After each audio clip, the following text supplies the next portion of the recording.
नमस्कार। आज हम बात करेंगे करवा चौथ व्रत की। यह व्रत कार्तिक मास की कृष्ण पक्ष की चतुर्थी को मनाया जाता है। इस दिन सुहागन स्त्रियां अपने पति की लंबी आयु और परिवार के कल्याण के लिए व्रत रखती हैं। वैसे तो यह व्रत सुहागिन स्त्रियों द्वारा ही रखा जाता है, पर वे कन्याएं जिनका विवाह तय हो गया है वे भी इस व्रत को रख सकते हैं। इस दिन माता पार्वती, भगवान शंकर और उनके पुत्र श्री गणेश और श्री कार्तिकेय जी का पूजन किया जाता है और रात में चंद्रमा को अर्घ्य देकर चंद्र पूजन किया जाता है। चतुर्थी श्री गणेश जी की तिथि होती है, इसलिए गणेश पूजा इस दिन विशेष लाभकारी होती है। यह व्रत सूर्योदय से शुरू हो चंद्र पूजा के बाद समाप्त होता है। इस दिन महिलाएं सूर्योदय से पहले उठकर सरगी खाती हैं। सरगी का मतलब वह खाना जो आप करवा चौथ के दिन सूर्योदय से पहले खाते हैं। पारंपरिक तौर पर सरगी में सेवइयां, पूरी, पराठे होते हैं, पर आप अपने टेस्ट के अनुसार कुछ भी खा सकती हैं। पर याद रखिए, जो भी खाएं वह वेज होना चाहिए और उसमें लहसुन प्याज नहीं होना चाहिए। यह वह भोजन है जो आपको पूरे दिन उपवास के समय सपोर्ट करेगा।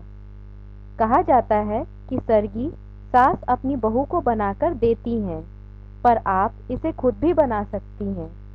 सरगी के बाद आप चाहें तो फिर से आराम कर सकती हैं। अब हम आपको पूजा के समय के बारे में बताएंगे। पूजा का समय वैसे तो शाम का होता है, पर जो महिलाएं ग्रुप में पूजा करती हैं वे अक्सर दोपहर में 3, साढ़े 3, 4 बजे के लगभग किसी मंदिर, किसी के घर या बागीचे में जमा हो जाती हैं और पूजा और कथा सुनने के बाद कुछ गेम खेल, गीत गाकर, कुछ सेलिब्रेशन कर चंद्रोदय का इंतजार करती हैं। यह एक अच्छा गेट टुगेदर हो जाता है। पर जो लोग घर में पूजा कर रहे हैं वे शाम को 5 बजे या साढ़े 5 बजे के लगभग पूजा की तैयारी शुरू करते हैं। अब बात आती है कि आप इस पूजा के लिए कैसे तैयार हों।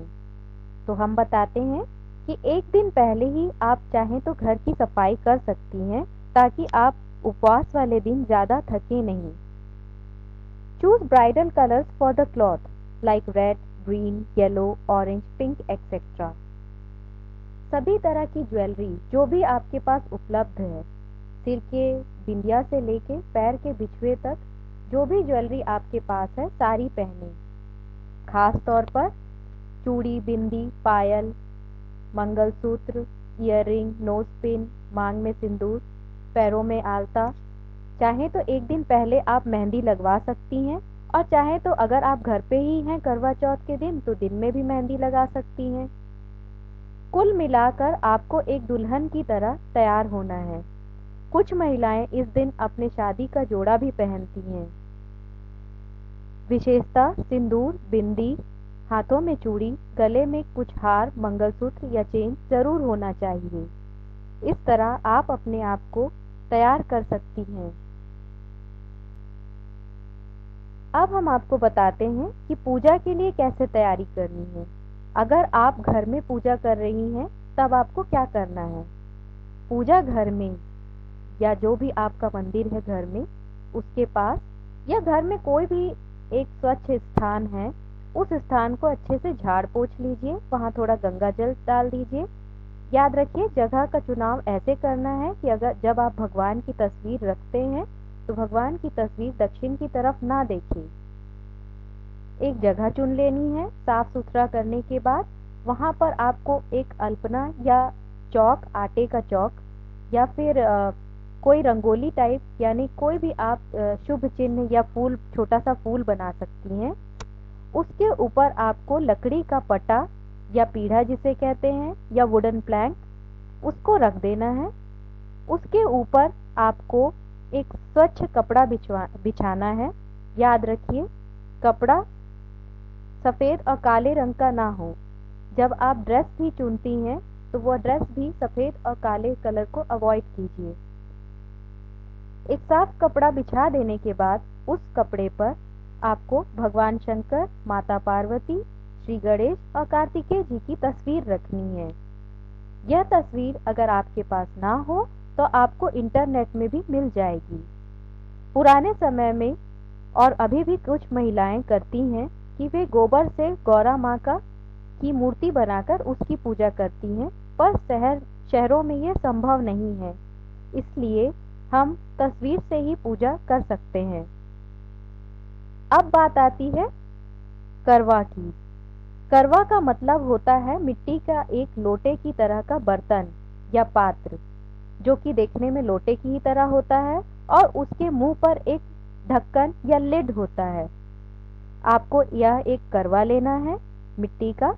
अगर आपके पास मिट्टी नहीं है तो आप कोई लोटा भी ले सकते हैं, पर मिट्टी का अगर करवा है तो वह लें। उस पर थोड़ा गेहूं डालें, उस पर कोई भी ड्राई मिठाई जो आपने बनाई है, जैसे मठरी है, खुरमा है, गुजिया है, कुछ भी आप डाल सकते हैं, शक्करपारे हैं, कुछ भी डाल सकते हैं। और अगर आपने नहीं बनाई है तो बाजार की भी सोन पापड़ी है, ये सब मिठाई आप डाल सकते हैं। उसके ढक्कन पे आपको चीनी रख देनी है, या तो पुए जो आपने बनाए हैं वो 3, 5, 7 की संख्या में रख सकते हैं। उसके ऊपर आपको कुछ पैसे रखने हैं, जैसे 21, 51, 101, 501, जैसा आप चाहें वह रख सकते हैं। आपका एक करवा तैयार हो गया। अब आपको एक दूसरा लोटा लेना है। चाहे तो लोटा ले सकते हैं, कुछ लोग इसे भी मिट्टी का ही पात्र लेते हैं, मिट्टी का ही करवा लेते हैं। आप चाहें तो एक लोटा भी ले सकते हैं जो कि तांबे, कांसे, पीतल या नहीं है तो स्टील का भी हो सकता है, वह लेना है। उसमें दूध मिला हुआ पानी भरना है। उसके मुंह पर आपको कलावा या मौली या रक्षा सूत्र जिसे हम कहते हैं, जो पूजा के समय हम अपने हाथों में बांधते हैं, वह ले लेना है और उसके गले पे बांध देना है। अब इन दोनों करवों को आपको शंकर पार्वती की तस्वीर के आजू बाजू रख देना है।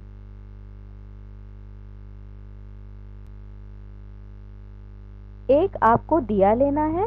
यह दीपक वह रहेगा जो कि पूजा और कथा के समय जलता रहेगा, पूरे समय जलता रहेगा। आपको एक दीपक लेना है, उसमें आपको तेल या घी भरना है, आप कुछ भी भर सकती हैं। अगर आपको कलश बनाने का मन है तो एक छोटे मुंह वाला लोटा लेकर उसमें पान या आम के पत्ते और थोड़ा सा पानी और अक्षत डालकर ऊपर दिया रखकर भी जला सकती हैं। नहीं तो एक दीपक ले लें और उसमें तेल या घी कुछ भी डाल दें। बस इतना क्वांटिटी में डालना है कि यह पूरी पूजा में जलता रहे। अब आपको माँ पार्वती, भगवान शिव और उनके परिवार यानी गणेश और कार्तिकेय जी की जल, फूल, धूप, तिलक, अक्षत, सिंदूर आदि से पूजा करनी है। सबसे पहले आप धूप या फूल की मदद से भगवान पे जल छिड़केंगे, करवों पे जल छिड़केंगे। उसके बाद आप तिलक करेंगे, चंदन से, सिंदूर से आप तिलक करेंगे, अक्षत लगाएंगे करवों पे भी और भगवान पे भी।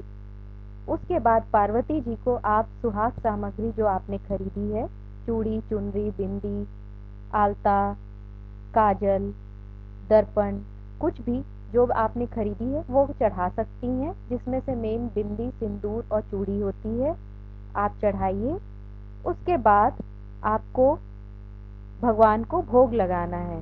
भोग लगाने के लिए जो भी मिठाई आपने बनाई है उसे भगवान के सामने रख दें और भगवान से प्रार्थना करें कि वे उसे ग्रहण करें।